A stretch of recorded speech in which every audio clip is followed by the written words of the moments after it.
Buenas tardes, mi nombre es Federico Sartor, soy miembro del Comité de Residencias de la AOT, director de las Jornadas Interresidencias del 2020. Soy traumatólogo, especialista en columna y médico de guardia del Hospital Argerich de la capital federal. Quiero darles la bienvenida a la segunda jornada de interresidencias de este año, en este caso organizada por la residencia del Hospital Privado Universitario de la ciudad de Córdoba. El formato de la jornada será similar a la jornada previa. Ustedes van a tener acceso a las conferencias de los expositores y a la presentación de casos. Van a poder participar por medio de un chat, haciendo las preguntas que consideren pertinentes. Para poder acceder a este chat durante el streaming es necesario que se logueen con nombre y apellido. De esta manera también, cuando terminen las jornadas, vamos a poder darles el presente. Cuando termine la jornada, vamos a colgar una encuesta corta para que completen. La próxima jornada va a ser el viernes 26 de junio y va a estar organizado por el Hospital Italiano de Buenos Aires y el tema será fracturas de húmero proximal. Hasta nuevo aviso mantendremos el formato virtual. Vamos a seguir con la posibilidad de que el auditorio presente casos, así que si quieren presentar algo cuando se inscriban para la jornada, avisen o envíenlo para que lo podamos evaluar.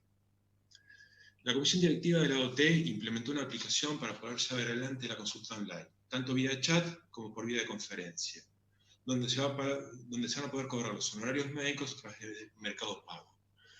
Muchos de ustedes deben estar en este momento abocados a las urgencias de sus servicios, pero es importante que sepan que existen estas herramientas y que sepan cómo usarlos.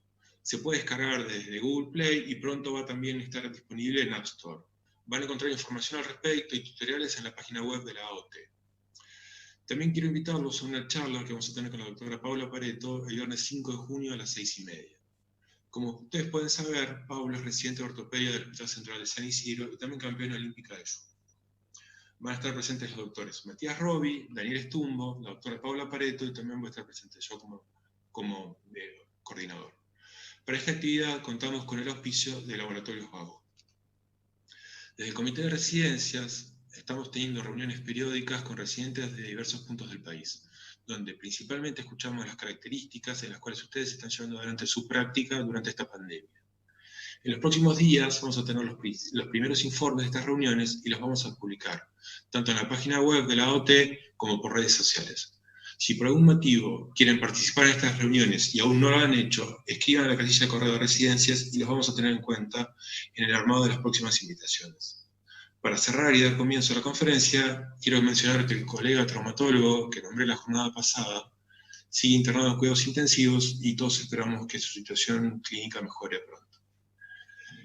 Sin mucho más que decir, se los agradezco y damos comienzo a la jornada.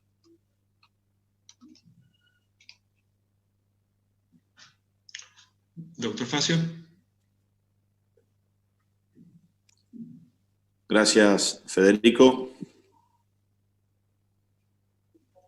Comparto mi pantalla.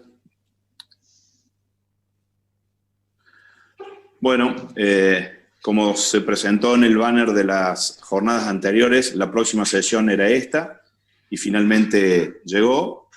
Quiero que tengan más o menos en cuenta cómo está organizada esta segunda jornada de interresidencias que nos toca organizarla al Hospital Privado Universitario de Córdoba. Después de la bienvenida del doctor Sartor y después de estas pocas palabras mías, vamos a hacer la primera presentación de un caso clínico a cargo de Juan Casinelli, residente del Hospital Privado Universitario de Córdoba. A continuación, el doctor Emilio Fantín va a hacer una presentación sobre los principios de manejo y tratamiento en las fracturas periprotésicas asociadas a fragilidad ósea. A continuación, el doctor Agustín Pache, también del Hospital Privado Universitario de Córdoba, va a hacer la presentación de un segundo caso. Cada caso tiene 8 minutos de duración aproximadamente. A continuación, el doctor Daniel Salek, también del Hospital Privado Universitario de Córdoba, va a presentar el tercer caso. A continuación, la doctora Cecilia Moore, residente del Sanatorio del Salvador, va a presentar su cuarto caso, para finalmente hacer la última presentación de caso a cargo del doctor Manuel Filippi del Instituto Modelo de Cardiología de Córdoba. Después tenemos un espacio para preguntas y respuestas y cerraremos con algunas conclusiones estas segundas jornadas. Soy el jefe del servicio del Servicio de Traumatología del Hospital Privado de Córdoba. para algunos conocidos y para otros no. Le cuento que somos un hospital polivalente de más de 60 años de trayectoria. La verdad que nuestra residencia está expuesta a un alto número de consultas clínicas, a un alto número de procedimientos quirúrgicos, un hospital con una amplia experiencia en trasplantes, entre ellos contamos con un banco de hueso propio, y esto permite que nuestra residencia tenga más de 55 años de historia en formación de especialistas. Hay un antecedente, más de 70 profesionales entre residentes, concurrentes y fellows que han pasado por la institución. Es un servicio que está acreditado por el Comité de Residencia de la Asociación Argentina. Tenemos la acreditación de la residencia con categoría A de 5 años, lo cual nos genera un gran orgullo. Nuestro plan de formación es un plan de 5 años, en donde está incluido un año de internado rotatorio, no muy querido inicialmente por los residentes, pero muy valorado al final de su formación. Actualmente se encuentran en formación 14 residentes en el plan de residencia y 2 fellows con reconocimiento de la Asociación Argentina. Somos una institución con acreditación universitaria por el Instituto Universitario de Ciencias Biomédicas, y desde el punto de vista práctico, 2 hospitales son en donde ejercemos la práctica médica quirúrgica, con una casuística aproximada del servicio de 3.500 cirugías anuales, con 8 secciones o subespecialidades dentro del servicio que le permiten a nuestros residentes hacer una formación bastante integral.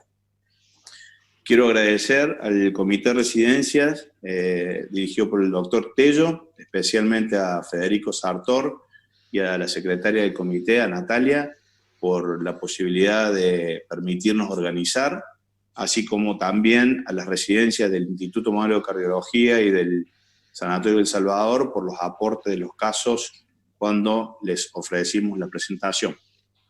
Y particularmente quiero agradecer y felicitar a los 3 residentes más grandes de nuestra residencia, los doctores Casinelli, Salek y Pache, a quienes vamos a escuchar a continuación, por el compromiso y la responsabilidad de la organización del evento.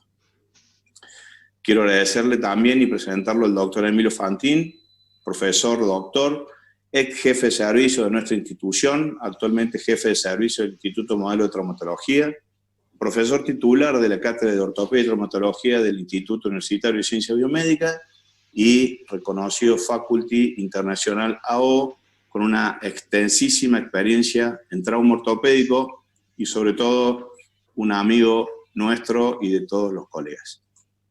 Bueno, con esto yo doy mi lugar al doctor Juan Casinelli para que haga la presentación del primer caso, si te parece, Federico. Doctor Casinelli.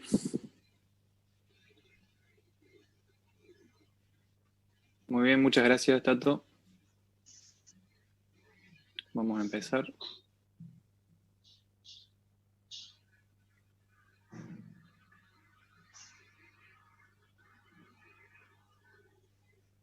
Primer caso de la jornada.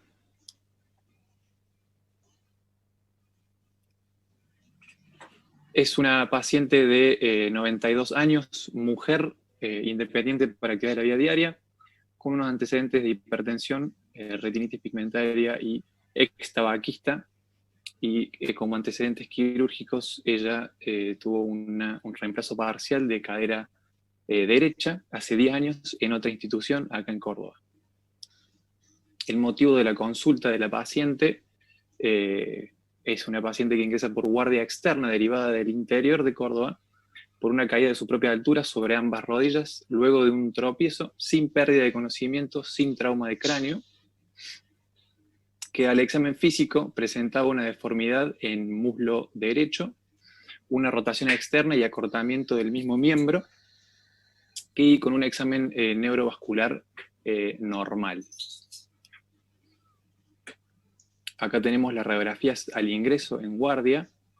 Se ve una fractura diafisaria, larga, oblicua, espiralada, con una prótesis parcial, tipo Thompson. Como fines académicos, le dejamos acá un breve resumen de lo que sería la clasificación. por la articulación es el número 4, que es la cadera, que representa tanto la parte proximal del fémur y la pelvis, el acetábulo. Si nos fijamos en qué hueso estamos hablando, es el fémur, por lo que es el número 3, y en la clasificación de Vancouver, la clasificación es distal al tallo, por lo que estamos hablando de tipo C. Bueno, en el hospital se decide internarla para la valoración clínica y optimización de la paciente, y se deja una tracción cutánea. ¿Qué opciones de tratamiento tenemos? Una osteosíntesis con placa bloqueada, con lazada de alambre, osteosíntesis con placa más injerto óseo estructural es otra opción, o una revisión de la prótesis con un tallo femoral largo o más del componente acetabular. En ese momento se decidió por la osteosíntesis. Esta es la radiografía control postoperatorio inmediato. Se puede ver acá la lazada de alambres y, bueno, una reducción bastante buena. En la paciente la internación tuvo una buena evolución. Al alta se la deja sin carga y se la controla en postoperatorio por consultorio ambulatorio. Este es el control a los 3 meses. A partir de este control ya a la paciente se le indica carga parcial. Ella venía haciendo fisioterapia con una buena evolución, sin dolores, bueno, acá uno puede ver un poco que la placa ya se está aflojando, pero ella no presentaba ningún síntoma asociado. El control a los 8 meses, acá uno ve la consolidación del foco. La paciente a partir de este momento ya estaba con carga completa, una muy buena evolución, y ya se movilizaba por sus propios medios. Muy bien, ese fue el primer caso para que ahora podamos escuchar al doctor Fantin hablar un poco de los criterios de osteosíntesis y fragilidad ósea. Juan, muchas gracias. Quisiera hacerte una pregunta.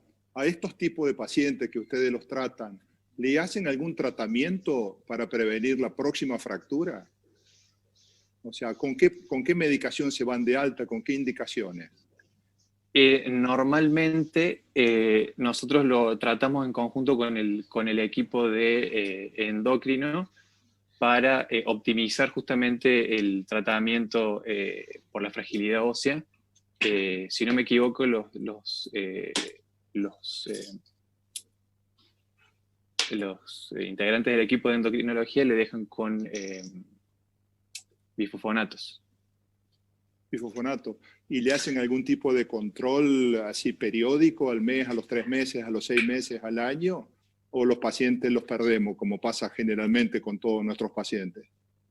Emilio. Específicamente con este caso, una paciente del interior, por lo que no pudimos seguir el seguimiento en este caso, pero normalmente sí se trata de hacer un seguimiento. Sí, Tato. No, quería contarte que después de las jornadas que hicimos de ortogeriatría hace casi 2 años, junto con el servicio de endocrinología del hospital, armamos un programa de tratamiento de fracturas en ancianos, y en realidad todo paciente que ingresa con una fractura, obviamente fractura de cadera, extremo proximal de húmero, muñeca o fracturas vertebrales, son incluidos en ese programa, en donde el programa los rescata a los pacientes y tienen un seguimiento lo más cercano posible. Cada paciente, de acuerdo a su patología y a sus indicaciones, recibe profilaxis o tratamientos distintos, pero intentamos justamente que los pacientes no se pierdan y que no los volvamos a ver con la fractura que viene a continuación, lo cual a la larga es una gran frustración y me animo a decir hasta una responsabilidad de los equipos, ¿no? Bueno, yo le quiero primero que nada agradecer al doctor Tello, que es el presidente del Comité de Residencias, la organización de estas jornadas de interresidencia, al doctor Federico Sartor, que nos ha invitado, a Natalia Murgañi, que está siempre detrás de los residentes, y a vos, Alejandro, por permitirme explayarme sobre este tema que me apasiona, que son las fracturas por fragilidad. ¿Están viendo la pantalla? Así continúo. Correcto, perfectamente. Perfecto. Bueno. Mi nombre es Emilio Fantín, yo soy el jefe del Servicio de Traumatología en el Instituto Modelo de Cardiología de Córdoba. Y lo primero que voy a explayarme un poquitito sobre el caso que presentaron. Esta es una mujer de 90 años que llevaba 10 años de un reemplazo parcial de cadera con una prótesis de Thompson, y dentro de las comorbilidades que presentaba era la hipertensión arterial, pero hay un dato en su historia clínica que es importante, que es el tabaquismo. El tabaquismo es causa de osteoporosis, entonces una mujer de 90 años que debe llevar más de 50 años fumando, tenemos que suponer que la calidad de sus huesos no es precisamente la mejor. Al tener esa fractura, nosotros tenemos que ver las clasificaciones. El doctor Juan Casinelli nos mostró la clasificación alfanumérica universal, que debo confesar que es una clasificación interesante para hacer trabajos científicos, porque estamos hablando el mismo idioma en todo el mundo. Pero desde el año 1995, la clasificación más utilizada es la que ven acá, que es la clasificación de Vancouver, que en este caso de fémur proximal se divide en 3 grupos, tipo A, B y C. El tipo A es cuando están fracturadas las tuberosidades.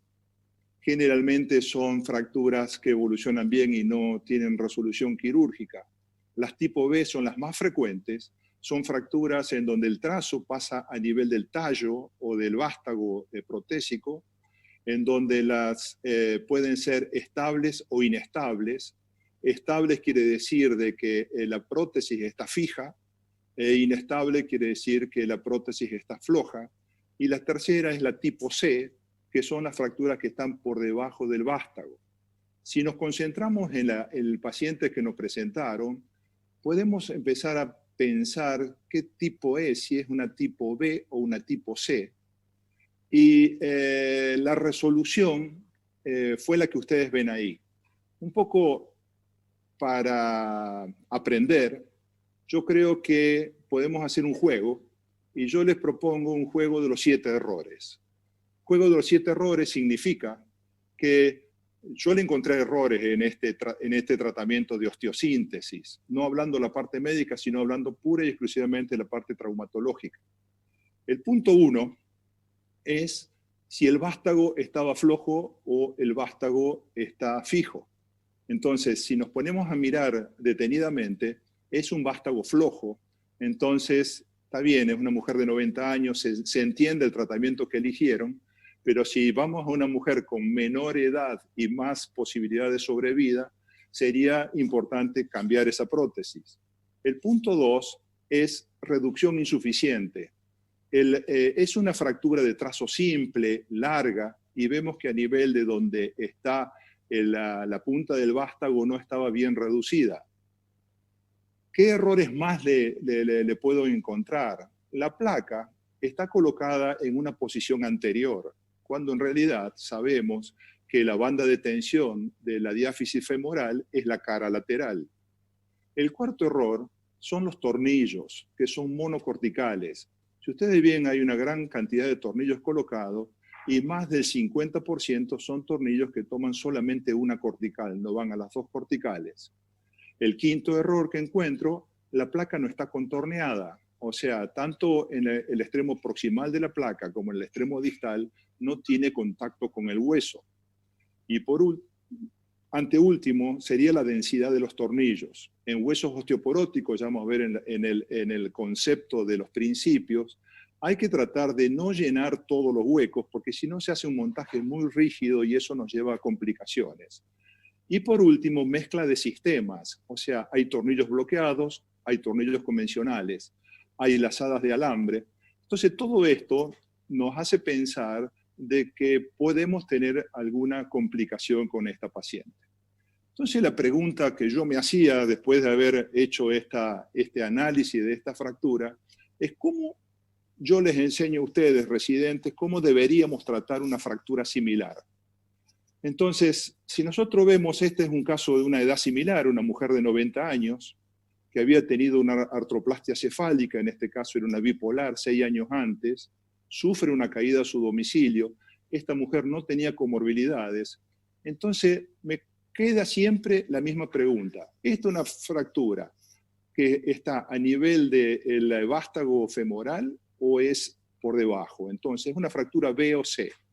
Cuando miramos de cerca, no sé si ustedes pueden ver, hay como una mínima línea de fractura a ese nivel.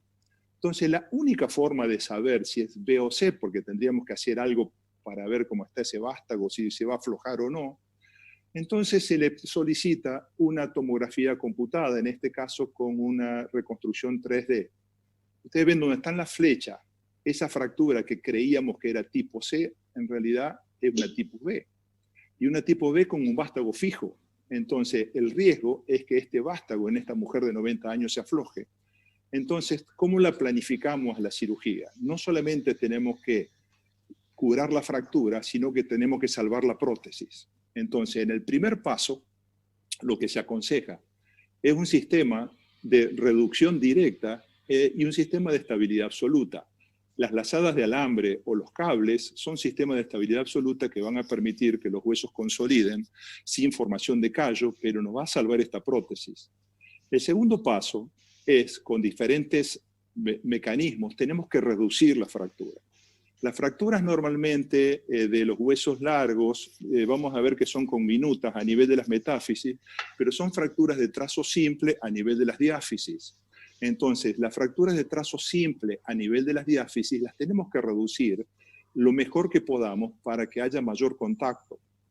Luego, se hace una osteosíntesis con una placa bloqueada y en este caso, los tornillos que vamos a colocar tienen que ser bicorticales.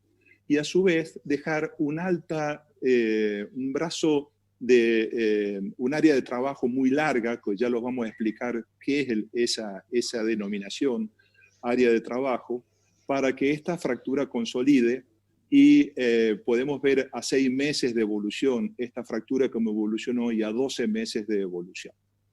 Entonces, ahora voy a hacer una presentación que estos son los objetivos. Primero, como tenemos que hablar de fracturas por fragilidad, voy a definir qué son las fracturas por fragilidad. Segundo, vamos a presentar la epidemiología. Tercero, vamos a describir la fisiología y los cambios de la estructura ósea. Luego vamos a reconocer las consecuencias de todas las fijaciones convencionales que estamos acostumbrados a hacer. Ver cuáles son las soluciones actuales para mejorar la fijación. Describir principios de tratamiento quirúrgico, qué es lo que nos tenemos que llevar a casa. ¿Cuáles son los principios de tratamiento de estos pacientes con huesos frágiles? Discutir entre osteosíntesis y prótesis, o sea, esto es muy diferente cuando vemos adultos mayores que cuando vemos gente joven. Y por último, invitar a realizar prevención secundaria de fracturas por fragilidad. Primer paso, dijimos definir fractura por fragilidad. Es aquella producida por una lesión que debería ser insuficiente para producir una fractura en un hueso normal. O sea, una simple caída, que en un niño no pasa nada, o en un adulto joven solamente una contusión, en un adulto mayor, si está en estado de fragilidad, se fractura. También se puede definir como una fractura producida por un mínimo trauma o una caída desde su propia altura. ¿Qué importancia tiene? Miren, el 40% de los servicios de traumatología en el mundo está ocupado, de traumatología general, está ocupado por adultos mayores. El riesgo de sufrir una fractura por fragilidad es el 42% para las mujeres y el 13% para los hombres después de 50 años. La osteoporosis contribuye a 2 millones de fracturas por año en los Estados Unidos y eso representa 430.000 ingresos hospitalarios. El costo del manejo de fracturas osteoporóticas en un país como Norteamérica que se tiene en control es de 18.000 millones de dólares. En fin, imagínense el impacto. Ahora, ¿qué pasa con respecto a la morbilidad y mortalidad? Desearía que se concentren en este cuadro. En las abscisas está la edad de las personas, 50, 60, 70, 80 y 90 años. Y en las ordenadas el incremento de la mortalidad. Fracturas por fragilidad son la fractura de coles, la fractura vertebral, la fractura de cadera y la fractura de húmero proximal. Entre los 50 y 60 años se da la fractura de radio distal, con muy baja morbilidad y prácticamente nada de mortalidad. pero a partir que la edad aumenta, la fractura más frecuente es la fractura vertebral y que comienza a tener mucha morbilidad, y la peor es la fractura de cadera. Si bien no es la más frecuente, es la que más morbilidad y mortalidad produce. ¿Cuál es la fisiología? La fisiología de la remodelación ósea, un hueso normal tiene los osteoblastos que cuando se activan comienzan a depositarse a nivel de las trabéculas óseas. Ese depósito de las trabéculas óseas generalmente se comienza a remodelar gracias a los osteoclastos, y esto es fisiológico, esto es fisiología normal, en donde el hueso va cambiando, el osteoclasto remueve el hueso viejo y viene el osteoblasto que va formando hueso nuevo. Eso ocurre no solamente en la parte del hueso esponjoso, sino que también ocurre a nivel del hueso cortical, en donde hace que las corticales sean gruesas. Esa es la fisiología normal. La fisiopatología de la osteoporosis es también un estado fisiológico que se da después de la menopausia. ¿Qué es lo que pasa? Al reducirse el estrógeno, aumenta la expresión del RANK ligado, causado un aumento de la resorción ósea. De esa manera, estos RANK ligados se liberan y activan los precursores de los osteoclastos. Los osteoclastos activados reciben esa información y comienzan la resorción ósea, y posteriormente deben venir los osteoblastos para recuperar esa resorción realizada por el osteoclasto. Como hay demasiados osteoclastos activados por la disminución de los estrógenos, se produce un desequilibrio entre la formación de hueso y la resorción de hueso, y eso es lo que nos va a producir una osteoporosis o desmineralización ósea. ¿Y cuál es la consecuencia? Ustedes pueden ver aquí en la imagen de la izquierda, es un hueso normal, son las trabéculas óseas de una vértebra de una persona joven, en donde las trabéculas óseas son gruesas, tienen contacto entre sí, mientras que en la imagen de la derecha, este es un hueso prácticamente vacío, con mucho espacio entre las trabéculas óseas, y no solamente son más finas, sino que también se rompen. Entonces, estos cambios estructurales van a permitir de que estas pérdidas de conexiones aumentan la fragilidad con riesgo de fractura, sin prácticamente a veces necesidad de un trauma de alta energía. Muy baja energía produce esto. Y lo que se va a manifestar es unas fracturas específicas diferentes de la gente joven, diferentes de los niños, y que son fracturas por osteoporosis y por fragilidad ósea en los adultos mayores. Lo primero que encontramos es conminución metafisaria. Si ustedes pueden ver en el húmero proximal, en el fémur proximal, en el fémur distal, no son trazos simples, son muchos trazos muy pequeños, multifragmentarios a este nivel. A nivel del hueso cortical, hay un cambio en el grosor de la cortical a expensas de la medular. El hueso del adulto mayor es un poco más ancho que el hueso de la persona joven, pero es la pared mucho más fina, y eso se debe a que una resorción ósea endomedular y hace que el diámetro se incremente y disminuye la rigidez. Esto se manifiesta radiográficamente con corticales finas y muy débiles, un incremento del diámetro externo y una pérdida de las trabéculas óseas a nivel de las metáfisis. Entonces vemos huesos como si fuesen de papel. ¿Cuáles son las consecuencias de estos huesos cuando tenemos una fractura? Esto va a manifestar consecuencias en las fijaciones. Las fijaciones tienen alto riesgo de que fallen. Y esto es lo mismo que si nosotros intentamos colocar, esta es una cortesía del doctor Perren, era para explicar qué pasa con un tornillo convencional en una cáscara de huevo, no fija nada. En la imagen de la derecha pueden ver que los tornillos que vamos a explicar pueden fijarse, pero teniendo un diferente grosor de las corticales, tanto en hueso normal como en hueso esponjoso.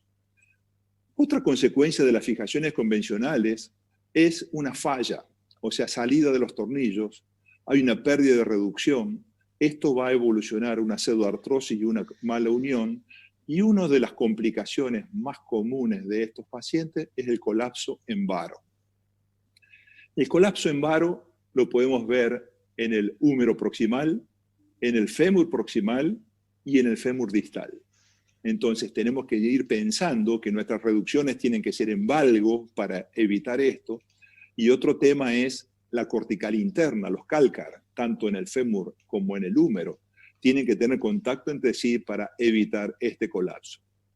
Otra cosa que ocurre con la osteosíntesis convencional en huesos osteoporóticos es la pérdida en bloque, o sea, se pierde todo el bloque articular, en donde nos va a llevar a serias complicaciones.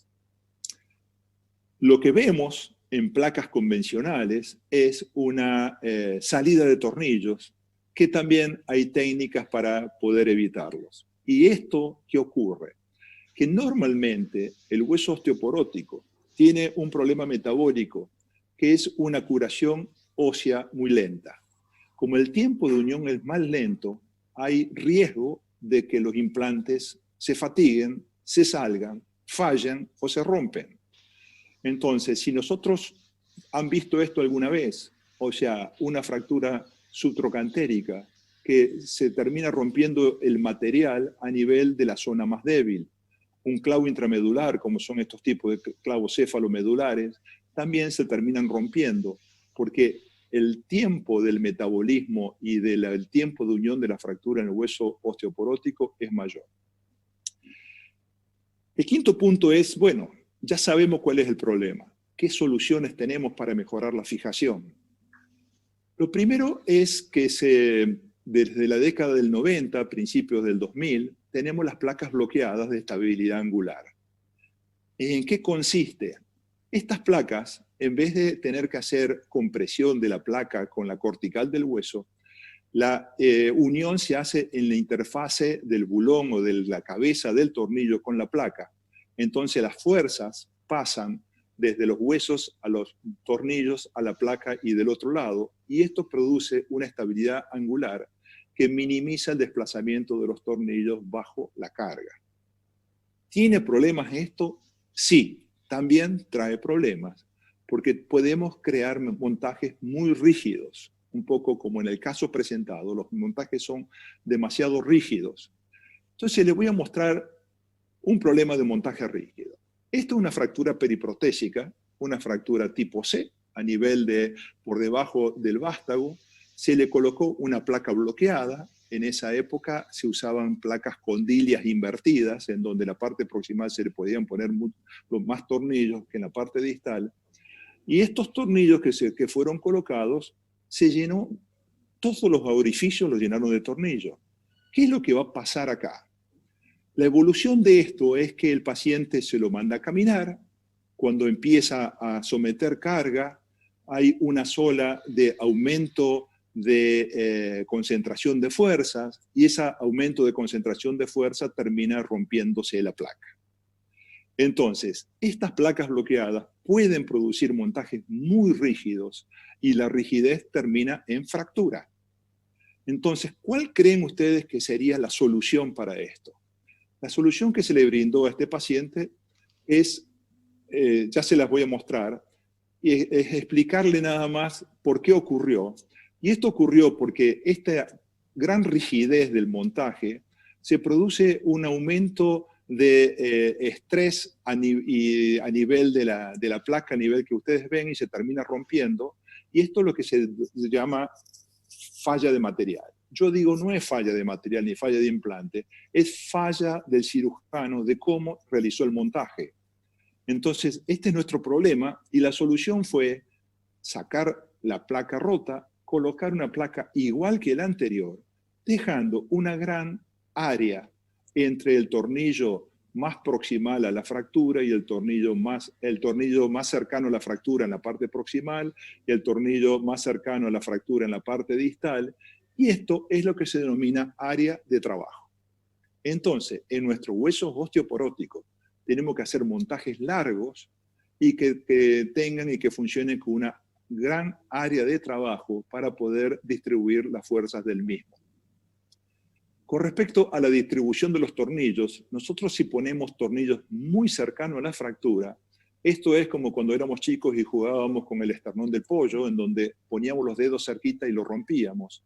Entonces el secreto es poner los tornillos lo más alejados posible del sitio de fractura para que exista un panteo, un cierto movimiento a nivel de la placa, para que haya movimiento controlado, favorezca la formación de callo y evite la ruptura.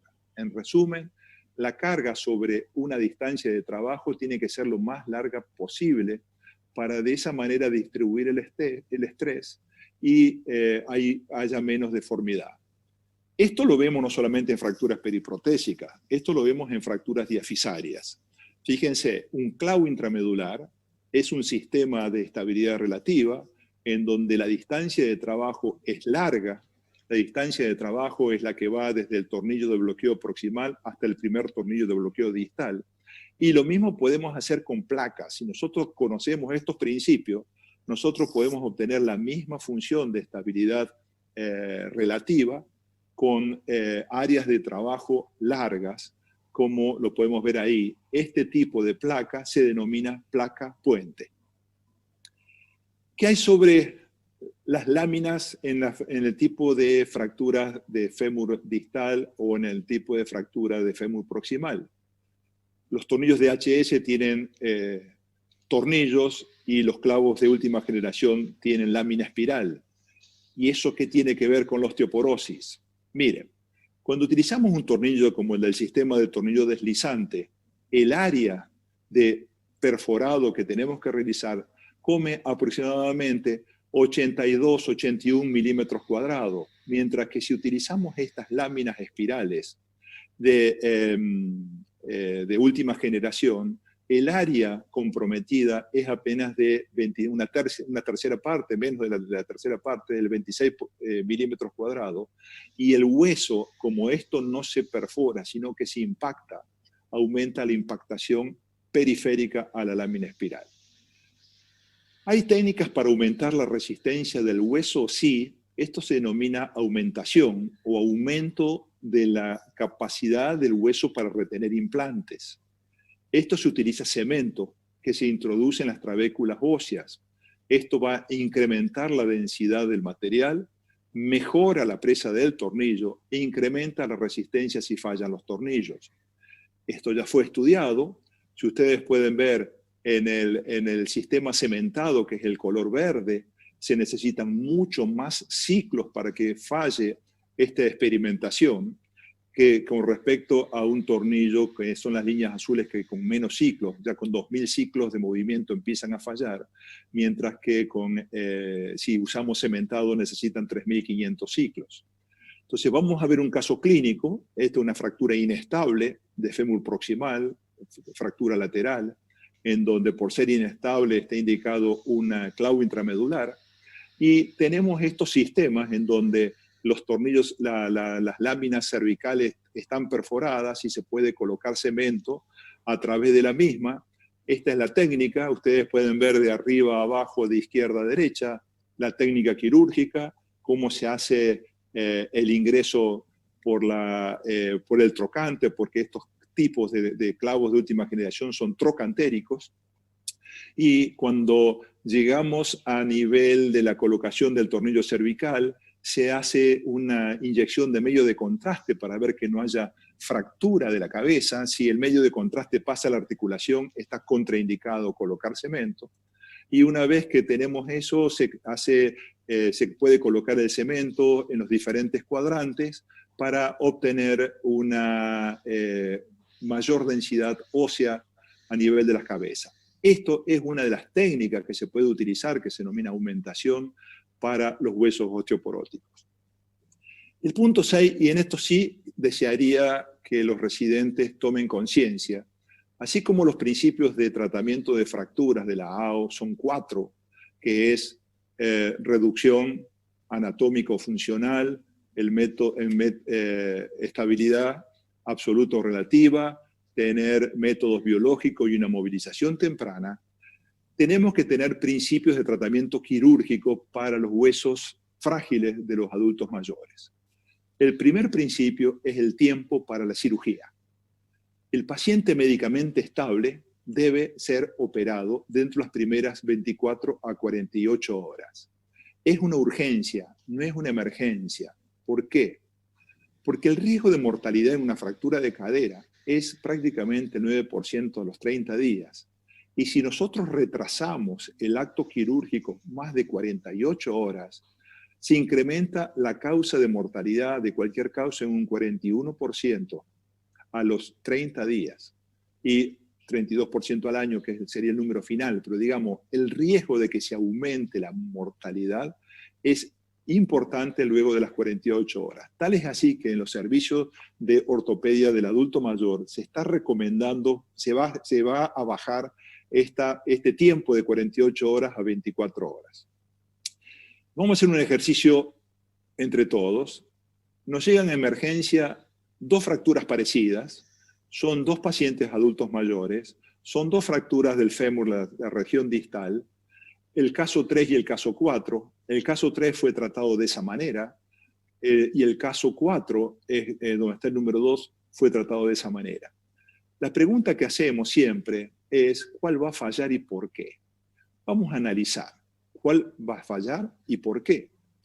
El caso 3 fue operado así, en donde vemos que hay un gancho de reducción de fractura, hay huesos de una mano, o sea que es un sistema han abierto el foco de fractura, han colocado clavijas de Kirchner, han colocado tornillos interfragmentarios, una mecha que está trabajando ahí, y terminó con esta osteosíntesis. Esta es una osteosíntesis rígida, con un método no biológico, porque han abierto el foco de fractura, han utilizado tornillos interfragmentarios para obtener una estabilidad absoluta, y sabemos que va a fallar. Fíjense, la imagen de la izquierda es la radiografía de la operación, la imagen de la derecha es 60 días más tarde. ¿Por qué falló? Por lo que acabamos de decir. Entonces, ¿qué es lo que hay que hacer? Hay que retomarlo. Entonces, hubo una agresión biológica, hubo una reducción directa, hubo una estabilidad absoluta, buscaron una demasiada rigidez en el montaje, hay una gran concentración de fuerzas, de strain, a nivel de la zona de la fractura y por eso se rompió. El otro caso sabemos que funcionó. Entonces, vamos a ver por qué funcionó. Si ustedes ven, lo que estamos hablando de área de trabajo, el área de trabajo es muy grande. Va entre ese tornillo que ustedes ven ahí en el medio y los tornillos que están por debajo. Se ha hecho una reducción indirecta, la placa se colocó con técnicas mínimamente invasivas. Se había hecho una reducción directa articular, la reducción se hizo ligeramente en valgo, se utilizaron implantes de ángulo fijo, la placa tenía función de puente y el área de trabajo que les estoy mostrando es muy larga. Otro tema que hay que hablar es la parte biológica. En los adultos mayores tenemos que tratar de utilizar técnicas mínimamente invasivas. MIO o MIPO, cuando utilizamos placa, quiere decir que se puede acceder a ventanas a través de la piel. La fractura no está en la zona expuesta, se hace una reducción cerrada por reducción indirecta y se preserva la biología. Esta es una paciente que tenía una artrodesis de rodilla por una artritis psoriásica, y lo que vemos acá es la piel. Así llegó nuestra paciente de 79 años con este antecedente. Al tener una artrodesis de la rodilla, no teníamos posibilidad de colocar clavos intramedulares, que hubiese sido una buena indicación, pero se hace una cirugía mínimamente invasiva con ventanas cutáneas para poder deslizar una placa.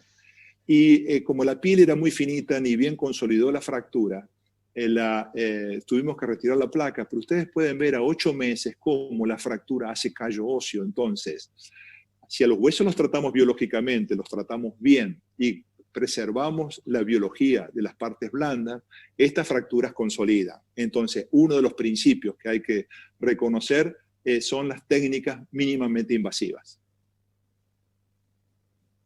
¿Qué retos tenemos con las placas bloqueadas? La rigidez puede ser demasiada para fracturas osteoporóticas, predispone a fracturas periimplante bajo fuerzas de doblamiento en casi un 3%, y puede haber pseudoartrosis. Fíjense, este es un caso parecido al que mostramos, el que ingresó de los dos que comparamos.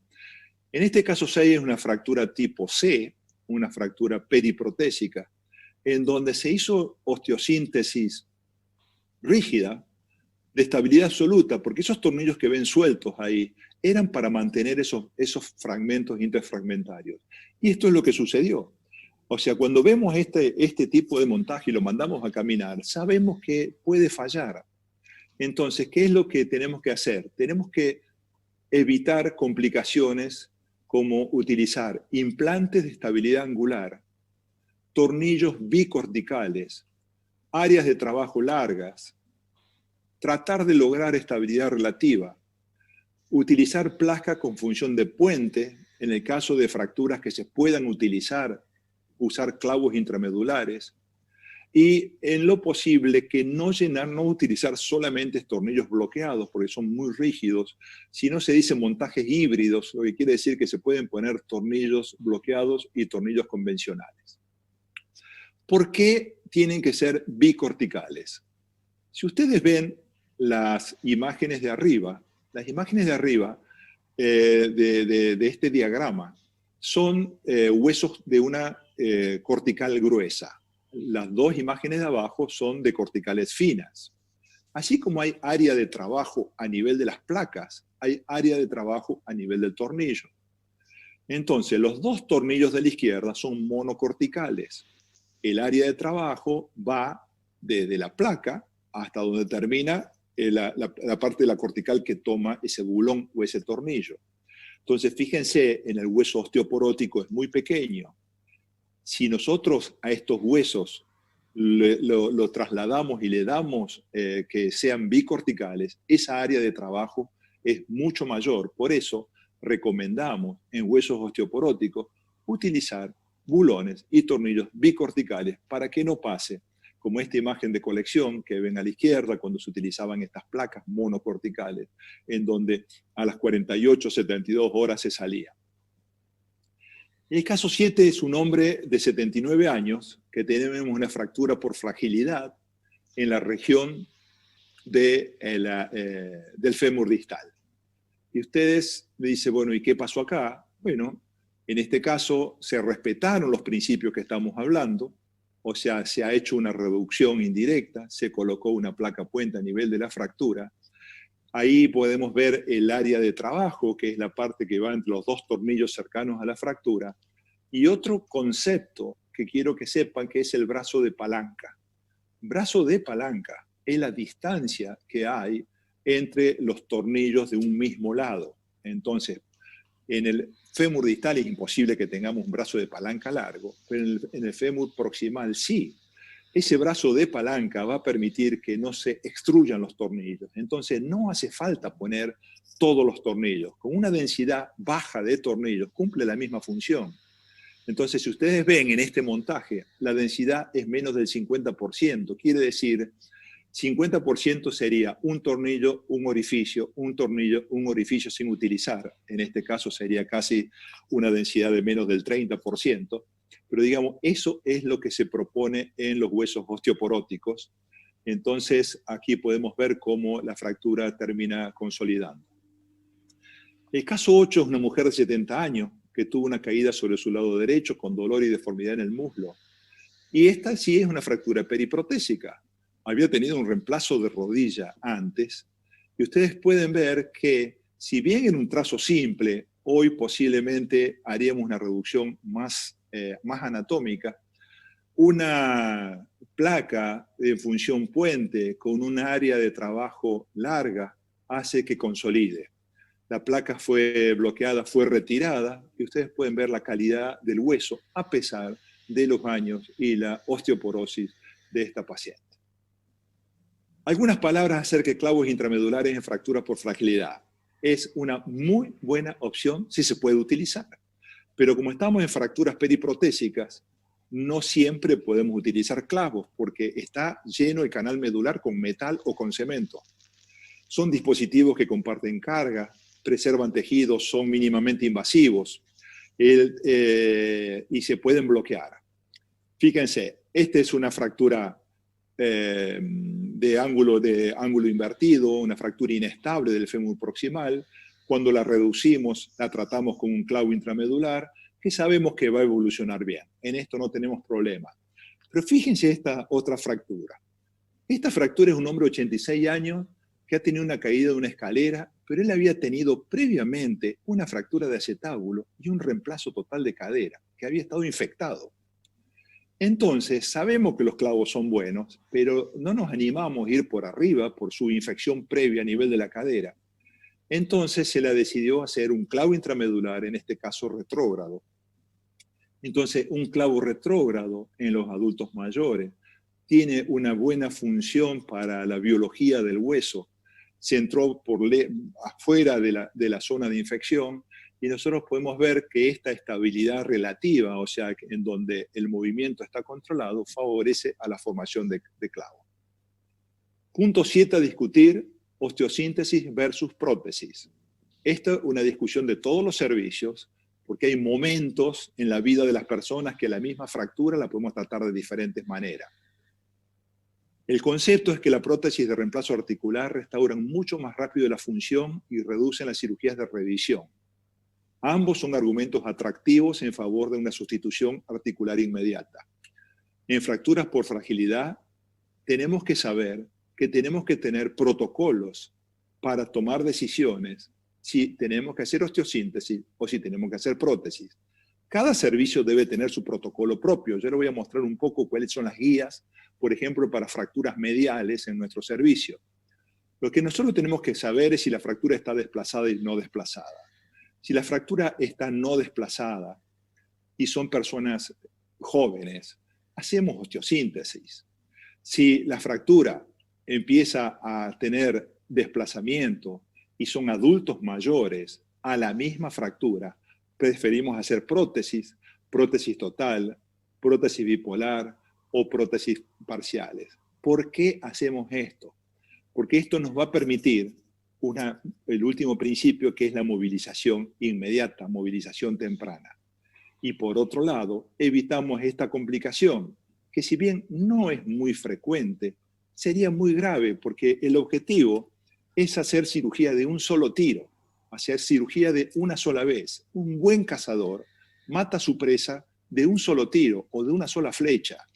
A nuestra fractura de cadera no la podemos solucionar con 2 cirugías o 3 cirugías o 4 cirugías, porque la reserva fisiológica de nuestros adultos mayores está muy baja.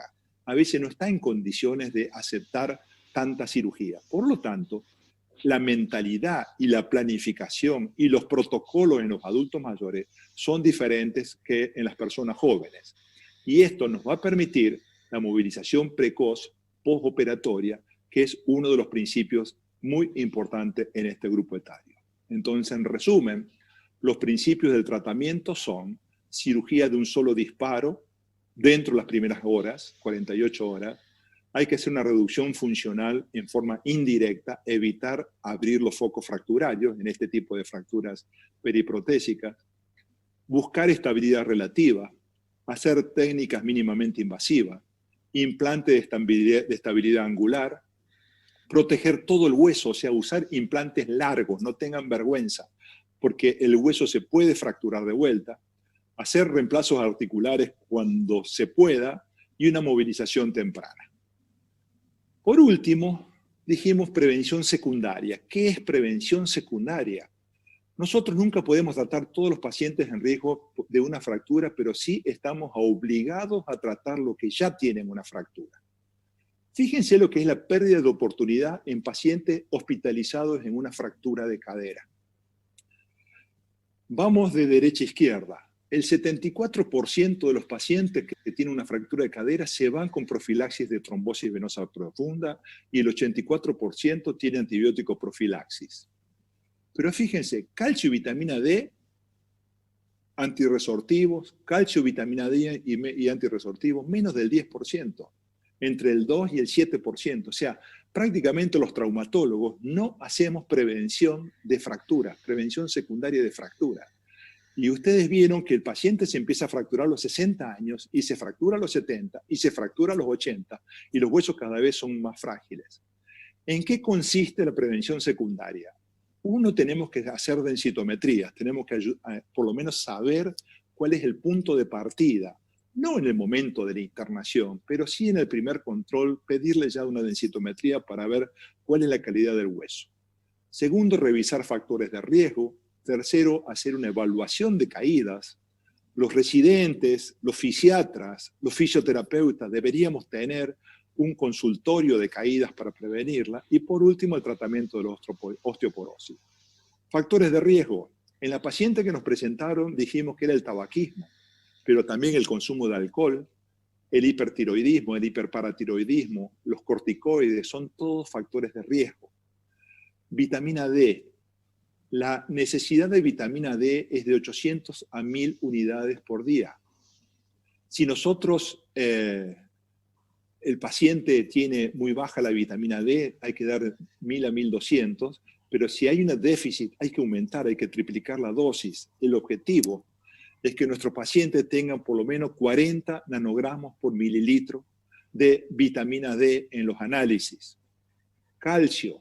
La cantidad de calcio que necesita es mucha. Ustedes dicen 1200 miligramos al día. Es una cantidad importante, pero si el paciente está tomando leche, está comiendo queso, posiblemente no los necesite. Pero si no, tenemos que dar suplementos de calcio. ¿Quiénes deben recibir tratamiento farmacológico? Se considera que tanto el calcio como la vitamina no es tratamiento farmacológico, es tratamiento higiénico dietético.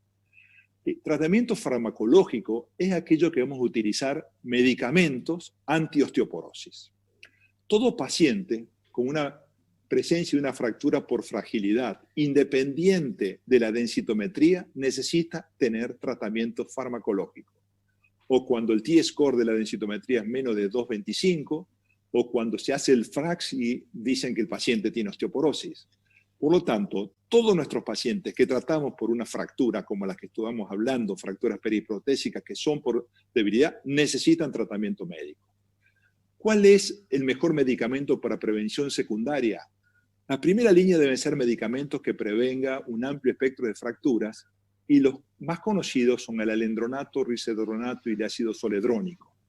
El denosumab es de segunda línea, podría ser, porque es un anticuerpo y de alto costo, pero por más que exista el riesgo de fracturas atípicas, el alendronato sigue siendo una droga de elección. Estos medicamentos antirresortivos lo que hacen, estabilizan e incrementan la densidad del hueso, mantienen la estructura trabecular y esto tiene buenas respuestas. Existen medicamentos de segunda línea.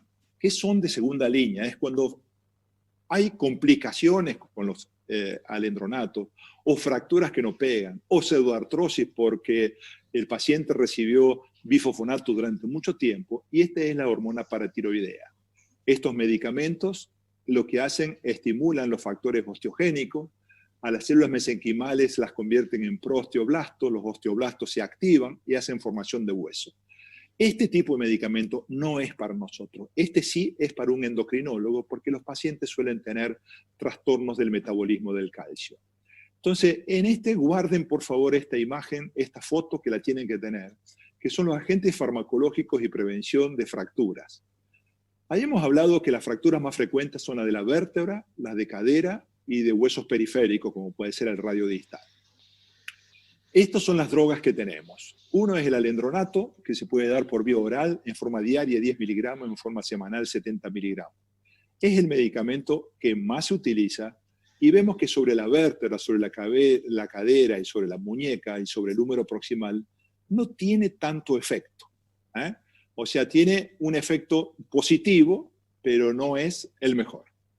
El risedronato es igual. El ivandronato es el que más se receta. ¿Por qué? Porque se da una vez al mes.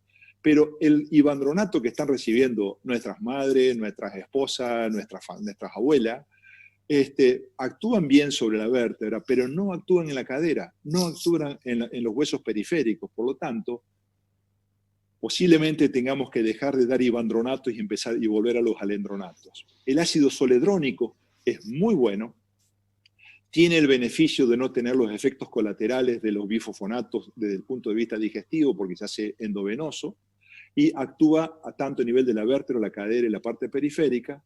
Y por último, quiero dar una sola palabra sobre el denosumab. El denosumab es un anticuerpo, anti-RANK. ¿Se acuerdan cuando empezamos a hablar de osteoporosis? Que cuando bajaba los estrógenos se liberaba el RANK-L y el RANK-L liberaba los osteoclastos. Es ahí donde actúa el denosumab. Lo que tiene de bueno es que se da una vez cada 6 meses. Es subcutáneo, se puede dar solamente durante 5 años, pero la persona está protegida. Lo malo es el costo. Esto, antes de esta crisis que estamos viviendo de pandemia, costaba 18.000 pesos. Hoy no sé. Prevención de caídas. Decíamos que tenemos que tener un programa multifactorial en donde alguien del equipo tiene que proponerle a los pacientes una corrección de los problemas visuales y auditivos. Tendrá que corregir la polifarmacia. Tenemos que tener un clínico, un geriatra que nos ayude en este tema. Tendrá que medir la albúmina, tendrá que controlar la vitamina D, indicar ejercicios de balance y resistencia, controlar el tratamiento de osteoporosis, hacer una evaluación medioambiental en la casa y control en el calzado. No se puede utilizar las Crocs ni se pueden utilizar ojotas. Los adultos mayores deben utilizar buen calzado. Para terminar, les quiero mostrar esta imagen. ¿Cuántas causas ahí creen ustedes que pueden producir caídas? Si ustedes cuentan, podrán encontrar 6, 7, 8. No, miren, son más de 20. Ahí todo esto es causa de caída. Entonces, fíjense, es la noche, hay una mala luz, está tomando muchos medicamentos, hay una carpeta, una alfombra, hay la comida del perro por el piso. Entonces, todo eso hace que la paciente se caiga y 3, 4 horas más tarde la encontremos. Entonces, esto significa que el médico, el fisiatra, el fisioterapeuta debe ir a la casa y ver cómo está la casa para evitar esto, que es la causa de todo lo que tenemos que tratar nosotros después. En resumen, el hueso cortical se vuelve más delgado y de mayor diámetro y con mayor probabilidad de fallo de la osteosíntesis. La trabéscula del hueso esponjoso se vuelve más delgada, menos interconectada y de menor calidad. Es imposible lograr la osteosíntesis de compresión tradicional en el hueso osteoporótico, por lo tanto, no busquemos estabilidad absoluta, no la vamos a lograr. El cirujano debe usar todas las opciones que ofrecen los nuevos implantes con las técnicas de reducción de fracturas para lograr el éxito, y el aumento con cemento es una técnica que se puede utilizar para mejorar la calidad pobre del hueso.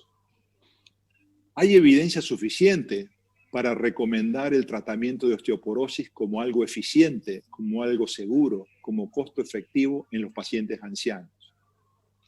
Si alguno de nuestros pacientes tiene una expectativa de vida menor de 1 año, no es razonable utilizar estas terapias. El tratamiento actúa como prevención secundaria de fracturas por fragilidad y por lo tanto va a producir una disminución de la mortalidad si los pacientes nuestros no se fracturan, si sabemos que un 30% de las fracturas de cadera se terminan muriendo al final del año. El espectro de tratamiento entre antirresortivos y neoformadores debe ser analizado dependiendo del tipo de fractura a tratar. Y esto es una cosa que la pueden bajar, es gratuita. Ustedes pueden entrar ya sea por Google o por Apple Store en AOTrauma. Y estas apps son de AOTrauma de ortogeriatría, en donde tienen guías de tratamiento para osteoporosis, guías de tratamiento para delirio, para anticoagulación, para dolor perioperatorio y para el estudio de las caídas. Les recomiendo a los residentes que tomen nota de esto, que lo bajen, que lo utilicen. Es fácil de utilizar. Desgraciadamente está en inglés, estamos haciendo la traducción, así que en poco tiempo lo vamos a tener en español. Una vez más les quiero agradecer, les pido que se queden en su casa, que no cuenten los días, sino que hay que contar, que cada día debe contar para nosotros. Muchas gracias y estoy atento a las preguntas y a los casos que continúan. Bien, muchas gracias Emilio por tu buena clase y tus claros conceptos. Estamos teniendo un problema con el servidor. La mayoría de las personas que están en el reproductor media, la parte final de tu charla no la pudieron escuchar en directo. Así todo está siendo grabada la charla, así que lo vamos a subir a la parte que se perdió del final, lo vamos a subir a la página web de la AOT para que tengan acceso a esa parte. El resto, te quiero agradecer, Emilio, la verdad que muy buenos los conceptos y muy claro. Surgieron preguntas del auditorio. Una puntualmente era con respecto a la indicación de la prótesis tipo Thompson, que el caso que presentaron tenía. ¿En qué tipo de pacientes se usa? En este caso se usó en una paciente de 80 años, sobrevivió 10 años y tuvo una fractura asociada en la misma cadera que tenía ese reemplazo parcial. ¿Qué opinión tenés al respecto? Primero, en Argentina es la prótesis que más se utiliza. Cuando uno ve literatura internacional, esa prótesis prácticamente no existe. O sea, te dicen prótesis de Thompson, no funciona. Pero así todo, hay centros que utilizan todavía la prótesis de Moore en Estados Unidos, que es más antigua que la Thompson. Yo creo que por razones de costo, nosotros podemos seguir utilizándola, que será criticable o no, pero digamos, si el paciente tiene buen cartílago, estamos hablando de adultos mayores, con una sobrevida de 5 a 10 años, ponele, y técnicamente se hace bien, eso dura. Fíjate, esa paciente duró 10 años. ¿Cuál es el problema de la prótesis de Thompson? Si no está bien entrenado el cirujano y uno coloca una prótesis cefálica demasiado grande, va a producir destrucción del cartílago, una osteolisis y va a haber que cambiarla. Si uno utiliza una prótesis muy pequeña, se va a hacer una perforación. Por lo tanto, yo creo que hay lugar, más en la crisis económica que vivimos. La mayoría de los servicios que tienen acceso a prótesis están utilizando prótesis bipolares, más que prótesis de Thompson. Pero de todos modos es para responderte a tu pregunta. Uno no está mal visto. Estamos solucionando problemas. De todos modos, si el paciente va a tener una sobrevida de 15, 20 años, recomiendo que se haga prótesis totales, si tiene indicado prótesis. Pero la Thompson sigue teniendo lugar para adultos mayores frágiles. Estamos hablando de frágiles, no estamos hablando de una señora de 70 años que se va al shopping a tomar café con las amigas. Estamos hablando de una abuelita de 90 años que ya tiene muchas comorbilidades y que posiblemente su riesgo de muerte esté dentro de los próximos 5 años u 8 años.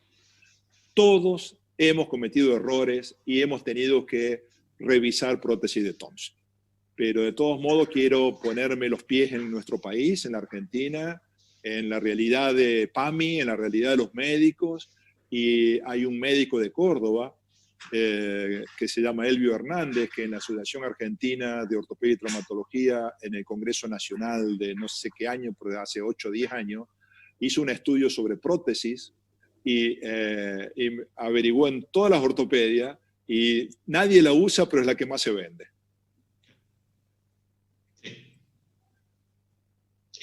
Y es exactamente, bien, muy buen dato. Y se ve y se comenta y después, perfecto, muy buen dato, Emilio. También te quería agradecer, muy claro el concepto de los 7 errores con los casos.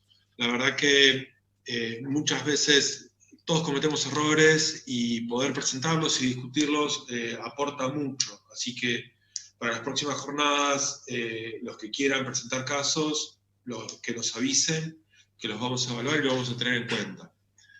Seguimos teniendo problemas en la transmisión en vivo, pero a los que perdieron alguna parte de la charla de Emilio, le queremos recordar que la vamos a dejar colgada una vez que terminemos en la página web de la AOT para que la puedan ver entera.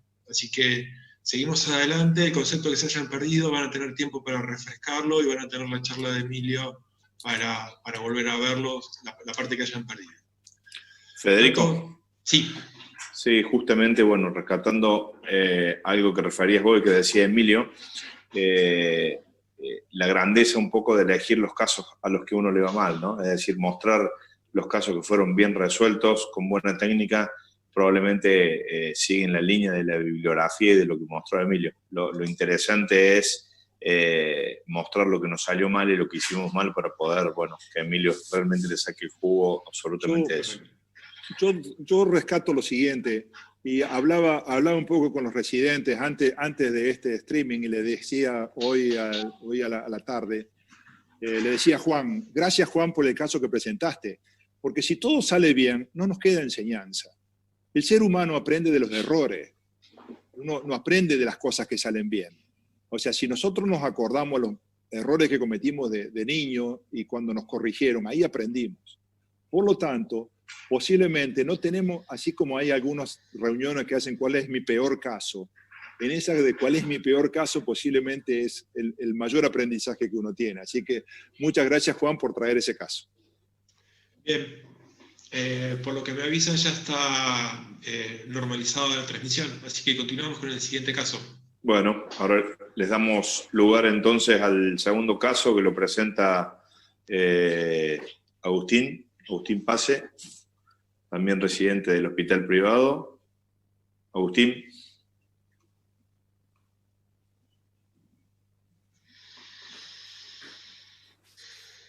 Bueno, muchas gracias, Tato, Emilio. Yo soy Agustín Pase, residente del último año del Hospital Privado Universitario de Córdoba. Tengo un caso para presentarle de una mujer de 74 años, oriunda de Villa General Belgrano, en provincia de Córdoba, enfermera jubilada. Como antecedentes patológicos de importancia, la mujer presentaba hipertensión, EPOC, un cáncer de vejiga tratada en el año 2013 con controles anuales normales y un bloqueo completo de rama izquierda. Como antecedente quirúrgico, la paciente en mayo de 2015 se realizó un reemplazo total de rodilla colocada por sistema de navegación, rodilla izquierda, realizada acá en nuestra institución. Este es el control del reemplazo de rodilla en el año 2015 con la telemetría donde se observa el eje mecánico de correcta alineación de la prótesis. En mayo de 2017, este paciente ingresa a la guardia del Hospital Zonal de Villa General Belgrano por presentar una caída de propia altura en su domicilio, dolor en impotencia funcional del miembro inferior izquierdo, por lo que fue valorada en aquella institución, le realizaron una férula y la derivaron a un centro de mayor complejidad. El examen físico del ingreso tenía una deformidad evidente del muslo izquierdo, dolor a la movilización pasiva, un gran hematoma lateral del muslo izquierdo y tenía un pulso y sensibilidad conservada. Al ingreso se solicita una radiografía frente y perfil de rodilla, donde se observa una fractura periprotésica, una fractura distal al componente femoral, que si nosotros la clasificamos a una clasificación AO, sería número 5 porque compromete la rodilla, 3 compromete al fémur y C porque es proximal al componente femoral. ¿Cuáles son las opciones terapéuticas para este caso? Los artículos, la AO recomiendan, pueden ser dos tipos la opción terapéutica habitualmente, un clavo endomedular de fémur, retrógrado sería lo ideal, eventualmente se puede colocar un anterógrado, siendo más proximal la fractura, o una placa condilia bloqueada poliaxial. En este caso no se pudo realizar el clavo endomedular retrógrado, si bien es una muy buena opción, porque, bueno, como recién dijo Emilio, hay menos invasión de partes blandas, se mantiene el calcio, se mantiene el hematoma perifractura, pero en este caso se utiliza una prótesis posterior-estabilizada, por lo cual el sitio de ingreso del clavo retrógrado no es posible. Por lo que nosotros optamos por utilizar una placa condilia bloqueada. La conducta fue internación en sala común, analgesia de alto impacto, tracción cutánea para manejo del dolor, para hacer más fácil el traslado del paciente y para evitar complicaciones. Y se programó la cirugía para el día siguiente, lo cual optamos por colocar una placa condilia larga bloqueada poliaxial. Este es el control POP quirúrgico inmediato, donde se hizo una técnica mínimamente invasiva, se pudo reducir bien la fractura, colocar 5 tornillos proximales y también tiene 5 tomas distales. Lo que permite el bloqueo poliaxial es colocar el tornillo donde haya una mejor densidad ósea y saltear sobre todo el componente femoral. La paciente tuvo muy buena evolución postquirúrgica, no requirió transfusión de hemoderivados, pasó analgesia de alto impacto vía oral. Comenzó al día siguiente en kinesioterapia física en el hospital, a las 24 horas de la cirugía, y a las 48 horas se otorgó el alta hospitalaria. Al dar del alta, habitualmente se da con un turno en interconsulta con endocrinología para la valoración y la prevención. Este paciente ingresa en un protocolo para la prevención de fracturas por fragilidad ósea y con profilaxis para trombosis venosa profunda por un mes, ya que son fracturas altamente trombogénicas. El control a los 30 días, donde ya se empieza a ver la formación del callo. La paciente ahí comienza con una carga parcial, protegida, asistida por el fisioterapeuta y andador, y ejercicio sobre todo de movilidad, que es muy importante por la prótesis también que ella tenía. A los 60 días, el control radiológico, donde ya la paciente se le autoriza la carga completa, con un rango de movilidad bastante aceptable de 10-100 grados. La paciente continúa con la fisioterapia y el control es periódico también con endocrinología. Y el último control a los 6 meses, donde ya vemos la consolidación de la fractura. La paciente sin dolor vino caminando al consultorio en marcha sin asistencia, con un rango de movilidad de 0 a 110 grados. Muchas gracias.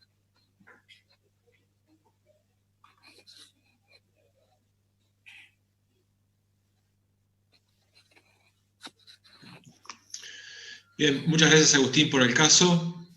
Ya se está restableciendo la conexión y muchas de las personas que nos dejaron de ver se están volviendo de a poco. Si alguno tiene alguna pregunta, la hacemos. Emilio, si quiere hacer un comentario al respecto, o Alejandro.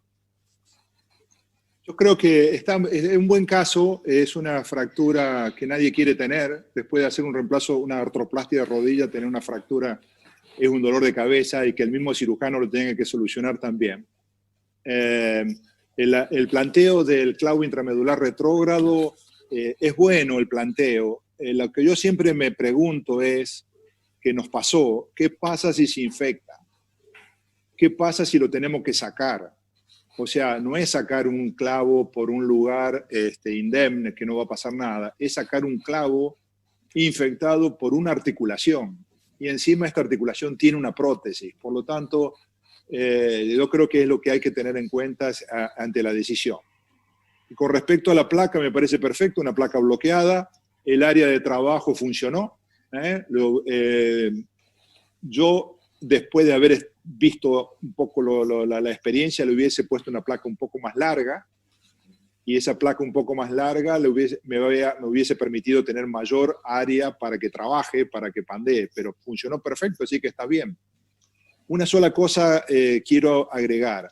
Si ustedes ven los últimos osteosíntesis, hablando de osteosíntesis nada más, los tornillos de los extremos los ponen divergentes. El motivo por el cual se pone el tornillo divergente es porque dijimos que había área de trabajo y brazo de palanca. Al poner un tornillo divergente, uno hace que el brazo de palanca sea más largo y que el estrés que se ocurre en estos huesos débiles en la punta de la placa no ocurra tan fácilmente, porque estas placas que son así rígidas corren riesgo de que después se te fracture a donde termina la placa y hacen una fractura periimplante.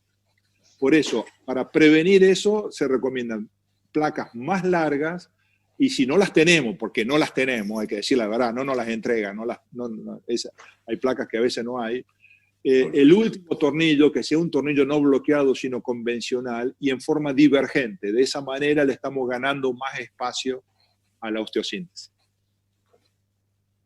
Bien. Muchas gracias, Emilio. Algunos doctores hicieron preguntas en el chat. Agustín, ¿te parece que después de los conceptos que nos dio Emilio, podrías haber puesto menos tornillos? Sí, se puede haber puesto menos tornillos, sobre todo para aumentar el área de trabajo. Bueno, en ese caso pusimos 5 tornillos proximales, que eso podríamos haber puesto 3 tornillos y yo creo que con eso hubiera sido suficiente. Bien, gracias. Totalmente de acuerdo. Y hay otra pregunta en el chat. En el caso del uso del clavo retrógrado, ¿le permitirían carga temprana?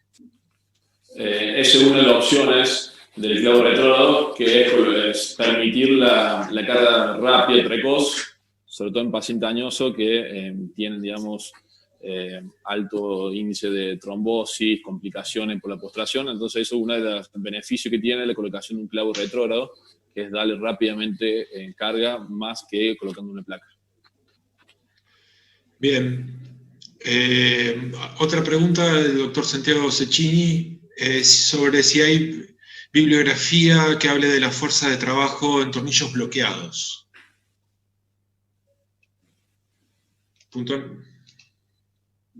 Puntualmente, si hay alguna investigación bibliográfica de fuerza de trabajo en tornillos bloqueados. Mirá, en el manual de osteosíntesis de la AO está. Yo me comprometo a buscar la literatura y a enviarla con el doctor Facio para que llegue. Pero el área de trabajo no es de tornillos bloqueados. El área de trabajo en la fractura diafisaria es de la osteosíntesis en general. Lo que permite el tornillo bloqueado es que no falle la zona, el brazo de palanca, no sé si me entienden. O sea, que no falle la osteosíntesis del tornillo. El área de trabajo es justamente la zona que no tiene nada. Sí. Bien, pero la información que nos acerquen la vamos a postear en la página como lectura sugerida. La sacamos del libro de la AO, sí. Bien. ¿Algún otro comentario que quieran hacerle? Si no, seguimos con el próximo caso. No, un poco pedirle a Emilio que nos termine de ayudar para completar el tema de área de trabajo, la importancia que tiene el tipo de trazo, ¿no? Es decir, esas reglas que podemos utilizar para conocer cuál va a ser la longitud del área de trabajo de acuerdo al trazo. Sabemos que mientras más corto es la fractura, mientras más transversa es, necesita mayor área de trabajo, ¿no, Emilio? Bueno, sí, esos son, perdón.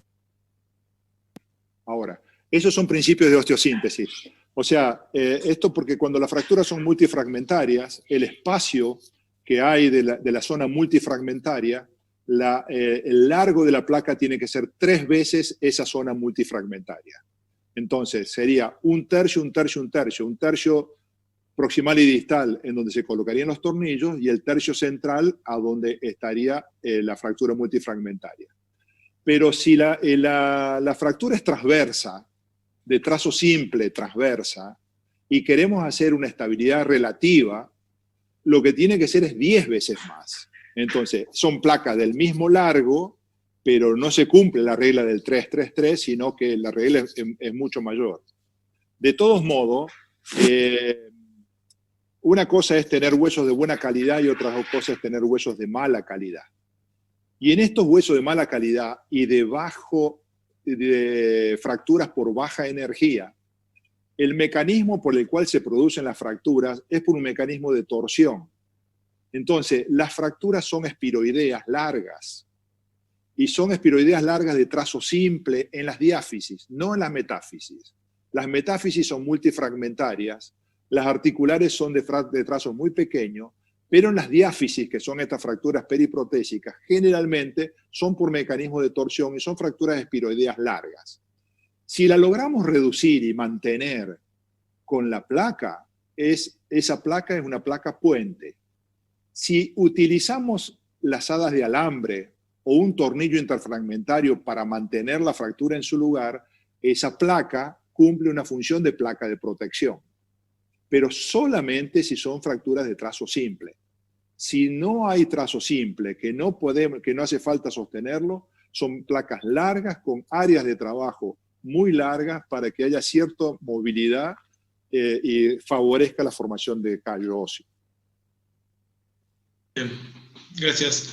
¿Qué opinas, Emilio, con respecto a agregar una placa medial en caso de fracturas inestables?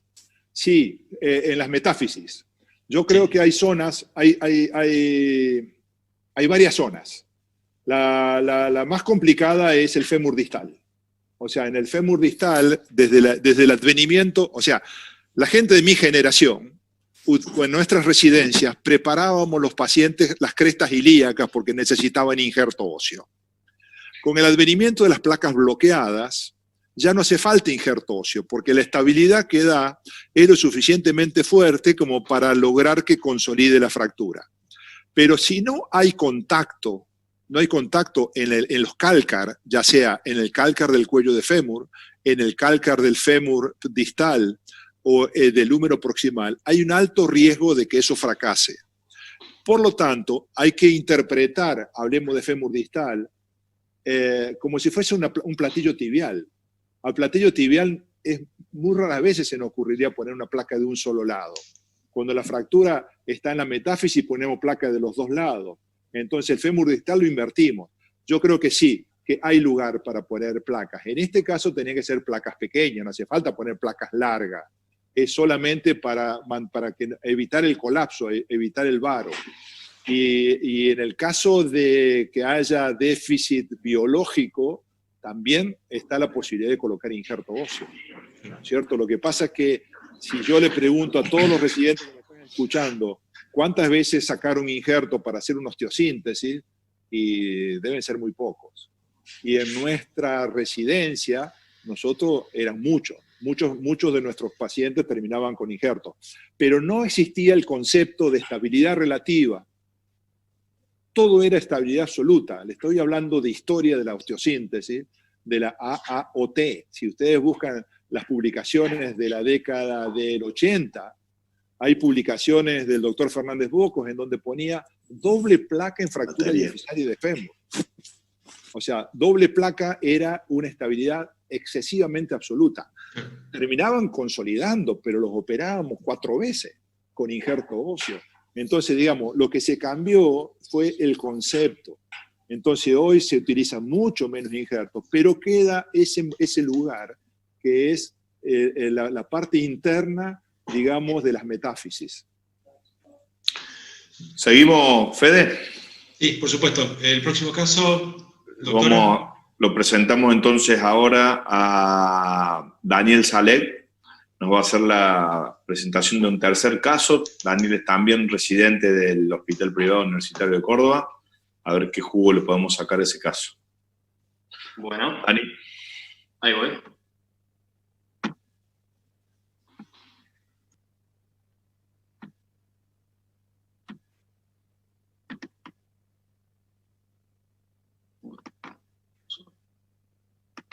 Perfecto. Bueno, buenas tardes. Agradecerle al comité organizador por dejarnos ser parte de la organización de esta jornada.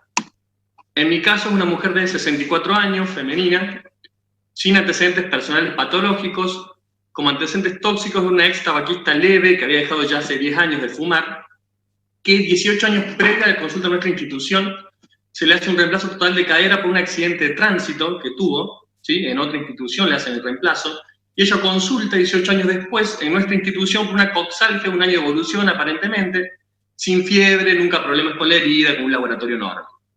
En ese momento se hace un diagnóstico de un aflojamiento aséptico con defecto óseo femoral acetabular. No tengo las imágenes de ese momento porque la paciente la traía de otro lado, la hemos llamado y no pudimos ubicarla, pero el caso no deja de ser interesante, por eso lo tratamos de presentar. Se le hizo una revisión por el aflojamiento con defecto óseo, tanto femoral como acetabular. La reconstrucción acetabular se hizo con injerto óseo y un cotilo tipo doble movilidad, y la reconstrucción femoral con una malla metálica con injerto óseo de banco, más un tallo cementado tipo channel. Este es el resultado postoperatorio de la paciente, pero como ustedes ven hay una lazada de alambre y unos tornillos. ¿Qué es lo que pasó? La paciente tuvo una fractura de fémur intraoperatoria, ¿sí? Que ocurrió mientras cuando sacaban el cemento de la prótesis previa, que tiene una híbrida también. Se les hizo un trazo de fractura que iba desde la metáfisis, más o menos, hasta distal al tallo, digamos. Lo que se hizo fue una osteosíntesis con 2 tornillos interfragmentarios a nivel distal y se le colocaron lazadas de alambres a nivel proximal. Vancouver tiene una clasificación diferente para lo que son las fracturas intraoperatorias, donde se basa en el patrón de la fractura, la localización y si es estable o no. En esta fractura, digamos, iba a ser una fractura tipo B porque es diafisaria, ¿sí? Y es una fractura tipo 2 porque es una fractura que no está desplazada, digamos, es un trazo no desplazado.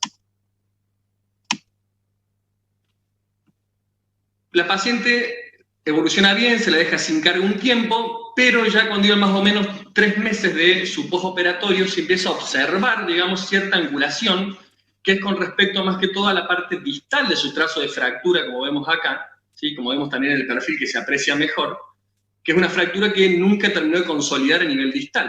La paciente en ese momento estaba sin dolor, por lo cual no se decidió revisarla en ese momento, también porque la paciente tampoco lo quería. Sucesivos meses, digamos, esto ya es un control cuando iban más o menos 6 meses de postoperatorio, se observa ya una fractura que no consolida, ¿sí? Con una angulación ya cada vez más progresiva. La paciente ahí empieza obviamente con dolor y alteración de la marcha, por lo cual ya por el tiempo que estamos hablando, no es una fractura periprotésica, digamos, aguda, sino lo que estamos hablando es un retardo de la consolidación, o más bien una pseudoartrosis, digamos, a nivel distal del tallo. Lo mismo como dijeron los chicos antes, ¿sí? Esta fractura la podemos clasificar como una fractura 4 porque es la cadera, 3 porque es el fémur, y es una fractura tipo C porque está debajo del tallo.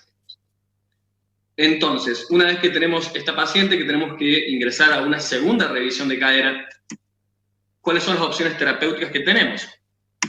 Uno puede pensar en hacer una revisión de la RTC con colocación de un tallo largo, ¿sí? Esto sobre todo sería si uno va a pensar que el tallo no está fijo. En las fracturas tipo C uno va a entender que el tallo debería de estar fijo.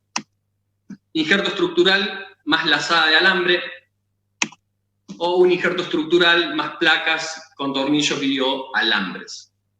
Bueno, lo que se decidió hacer en esta paciente fue hacer una extracción parcial de la malla metálica para poder ver el trazo de fractura, ¿sí? Recordemos que si bien uno busca darle estabilidad relativa en estos pacientes, al tener una retardo de la consolidación, una pseudoartrosis, uno por ahí le obliga a la parte biológica del trazo de fractura, digamos. Entonces, lo que se hizo fue poner un injerto óseo estructural anterior de banco, una plancha de 15 centímetros, un strut, más chips en el foco de fractura. Y se hizo una osteosíntesis con placa de 4,5 con un sistema de alambres a compresión. Este resultado, los 20 días postoperatorios, ¿sí? Podemos ver acá, si me ven el cursor, donde se extrajo parcialmente la malla, ¿sí? Y se ingresó al foco, se lo cureteó obviamente, y se le puso injerto molido en chips, se le puso el strut cortical anterior, y se le puso una placa estabilizando de manera relativa todo el montaje. 8 meses postoperatorio vemos que la paciente tiene una buena evolución en cuanto a la parte biológica, se ve una consolidación de la fractura y la paciente consigue una marcha sin dolor. Básicamente, esa es la presentación del caso, que lo que queríamos hacer es porque haya habido tanto una fractura intraoperatoria, que es algo que no habíamos visto en los otros casos, y cómo resolverlo en ese momento, como así también cómo resolver un retardo en la consolidación, digamos, de una fractura periprotésica. Gracias.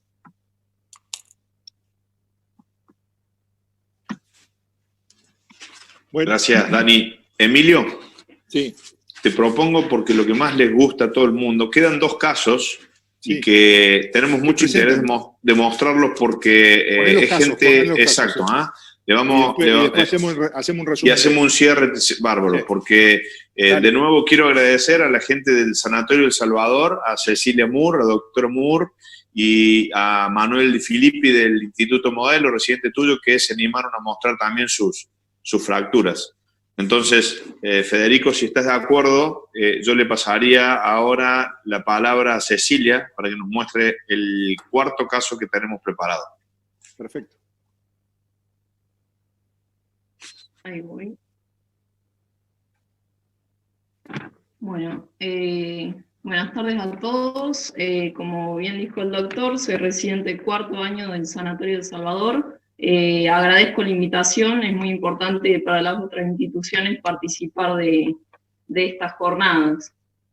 El caso que voy a presentar es de una paciente de 87 años, deambuladora intradomiciliaria sin ayuda, que sufre caída de propia altura con traumatismo en la cadera izquierda. Como antecedente quirúrgico tenía un reemplazo total de cadera izquierda hace 20 años, y antecedentes personales patológicos, es una paciente con un índice de masa corporal de 33, lo que lo ubica en una obesidad grado tipo 1, es hipertensa y presenta una arritmia, por lo cual está anticoagulada. En la imagen de la derecha podemos observar una fractura periprotésica, Vancouver tipo B3, B por tratarse de una fractura que se produce alrededor del tallo, con aflojamiento, con una clara interfaz cemento-hueso, y un déficit de stock óseo proximal importante. De manera simultánea, esta paciente se presenta con una fractura de húmero proximal, la que fue tratada con tratamiento conservador de modo exitoso. Según el nuevo sistema de clasificación unificada, corresponde a una fractura 4 por tratarse de la articulación de la cadera, 3 por tratarse del fémur proximal, y B3 según lo que dije en la diapo anterior, que proviene de la clasificación original de Vancouver. Además de ello, la paciente presenta un aflojamiento del cotilo, por lo cual también se decide revisarlo. Entonces, en esta paciente tenemos dos problemas, una prótesis floja y un déficit de stock óseo proximal. Las opciones de tratamiento pueden incluir una prótesis cementada de tallo largo, que la podemos combinar con aloinjertos, ya sea de impactación, utilizando técnica de Lean, o aloinjerto estructural. Podemos utilizar también autoinjerto para fémur proximal.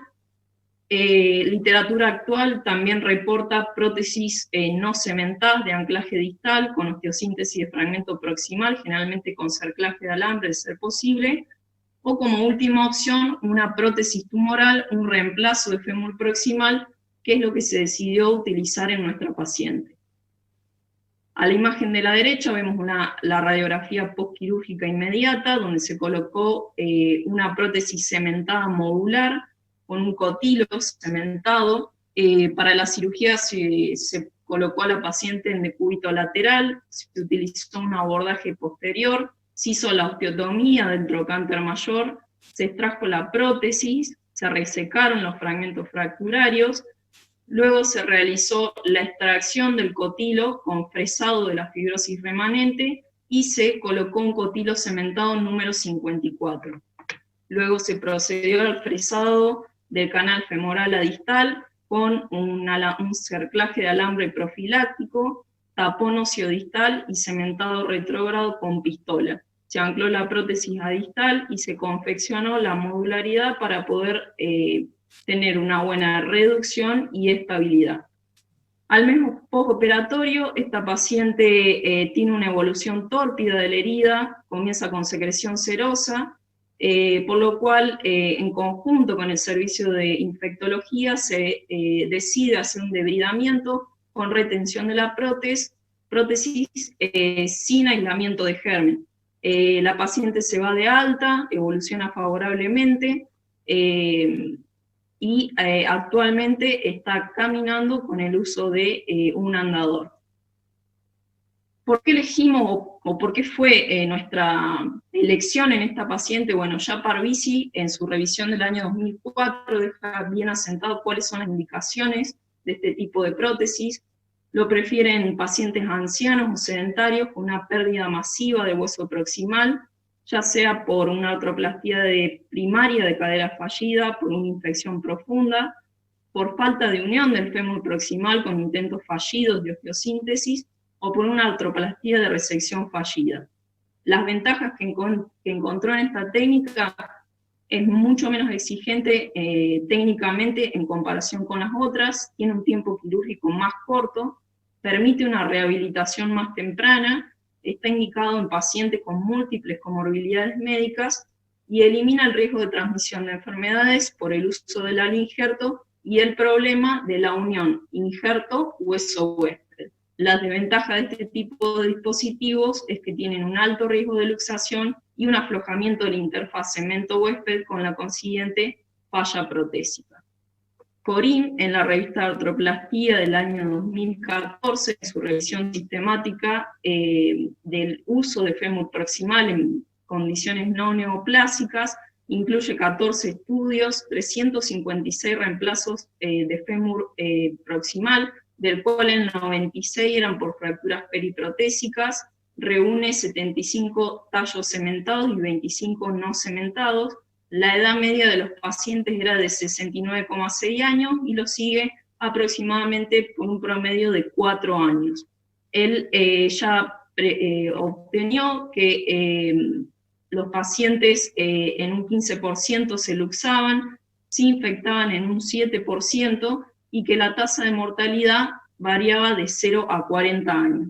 Por último, concluimos con las características de nuestra paciente, una paciente añosa, de baja demanda y con múltiples comorbilidades, donde el objetivo de la cirugía nuestra es aliviarle el dolor y que la paciente retorne a la marcha lo antes posible. El reemplazo de fémur proximal es una buena opción. Muchas gracias. Muchas gracias, Cecilia. Muy lindos, muy buenos casos para todos, la verdad que felicitaciones. Y gracias. Le vamos a dar lugar entonces para hacer el cierre final después con el doctor Fantín, al quinto caso que preparó el doctor Manuel de Filippi del Instituto Modelo de Cardiología. Manuel, te paso para que compartas tu pantalla.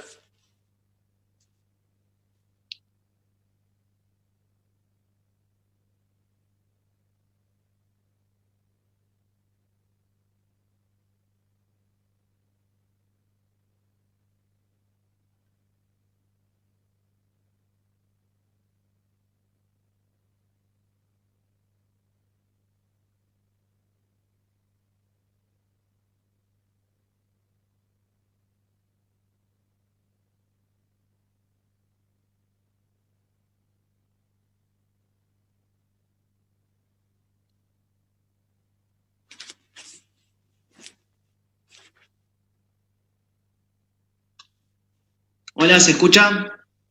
Ahora sí, Manuel, cuando ¿Se ve? quieras comenzar. Se ve bien, bueno, muchas gracias por la invitación. Yo soy Manuel Filippi del Instituto Modelo de Cardiología. Este es un caso que nos llegó el año pasado, ¿sí? Una mujer ya avanzada en edad que entró por guardia, 92 años, una caída de propia altura, con una fractura lateral de cadera derecha estable, clasificación AO3-1A1. A ella se le hace para manejo del dolor, ni bien ingresa en urgencias, un bloqueo de la fascia ilíaca con bupivacaína, le dejamos morfina SOS. Esto hemos visto que mejora mucho la calidad de vida del paciente durante la internación, durante el prequirúrgico. Una historia clínica: ella tiene un síndrome confusional agudo, hipertensa, anémica, está polimedicada, toma Zolpidem 10 miligramos día, Nebivolol, Clonazepam y Enalapril, y como antecedentes quirúrgicos tiene un reemplazo total de rodilla derecha en el 2011, no fue en nuestra institución ese reemplazo. También tenía como antecedente una osteosíntesis con clavo cefalomedular corto en cadera izquierda en el 2016, sí en nuestra institución, ya la conocíamos a partir de ahí. Esta es la radiografía que teníamos. La pregunta es si necesitamos otro método de diagnóstico de imágenes para esta paciente. A nosotros nos pareció que sí, por lo tanto pedimos una panorámica con tracción, ¿sí? Ahí se puede ver la tracción que hicimos. Vimos que tenía un vástago de reemplazo de rodilla, que era un vástago largo, que llegaba a la diáfisis del fémur bastante avanzada. La clasificamos con el sistema unificado como 5-3C. Programamos la cirugía y nos planteamos estas opciones, que era artroplastía parcial de cadera, artroplastía total de cadera, osteosíntesis con DHS de 130 grados o con DCS de 95 grados, un clavo cefalomedular corto versus largo, o una protección del todo el hueso. Lo debatimos, hicimos el planning, y el día de la cirugía hicimos una reducción en la mesa de tracción, hicimos las proyecciones para ver la buena reducción, buscamos siempre doble S de Lowell en el perfil. Este es el control dentro del quirófano. Ahora les paso a explicar qué es lo que estamos viendo acá a la izquierda, que sería la punta del clavo cefalomedular que pusimos, que elegimos uno corto, la punta del vástago del reemplazo de rodilla, y le agregamos una placa, ¿sí? Una placa de osteosíntesis con superposición de los dos componentes intramedular de 6 centímetros de cada lado. Ahí se nos había generado una zona de mucho strain, nos pareció correcto poner una protección, ya que teníamos una fractura casi inminente si no hacíamos nada en esa parte, ¿sí? Esta es la bibliografía donde nos basamos, que es un estudio del 2011 que nos cuenta cómo es el uso de las placas bloqueadas en fracturas de diáfisis femoral, justamente con tallos intramedulares, tanto de rodilla y fémur, cuando están fijos. Entonces, reitero, es una función protectora para evitar una posible fractura tipo D, que sería entre dos prótesis. Se indicó analgesia postoperatoria con una ampolla de ketorolac cada 8 horas, morfina a demanda, heparina esa misma noche, protocolo de antibiótico de 24 horas, 1 gramo de cefazolina cada 8, marcha con carga de peso según tolerancia y el alta a las 48 horas después.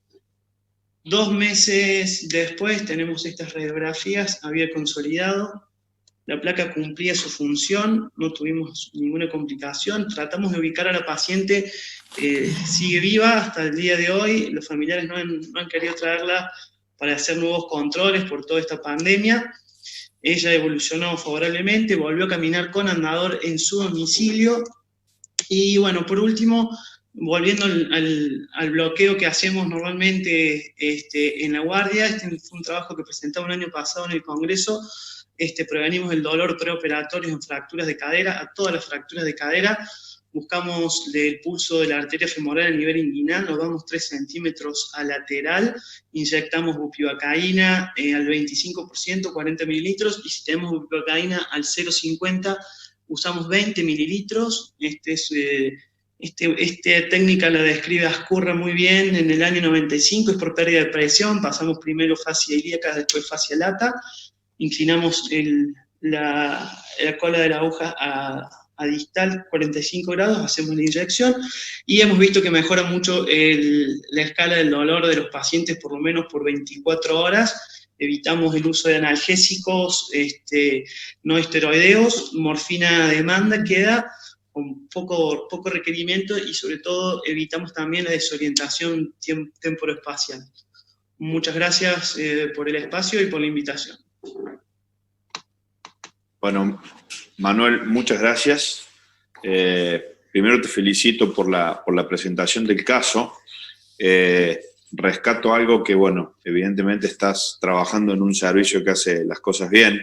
Lo importante de la planificación, porque no todo el mundo cuenta con la posibilidad de hacer un clavo cefalomedular y también tener una placa. Es decir, evidentemente acá había una planificación de la necesidad de implantes que ibas a necesitar, y preveyendo una complicación futura justamente en la fractura de la punta del clavo, lo resolvieron muy bien, lo felicito, ¿no?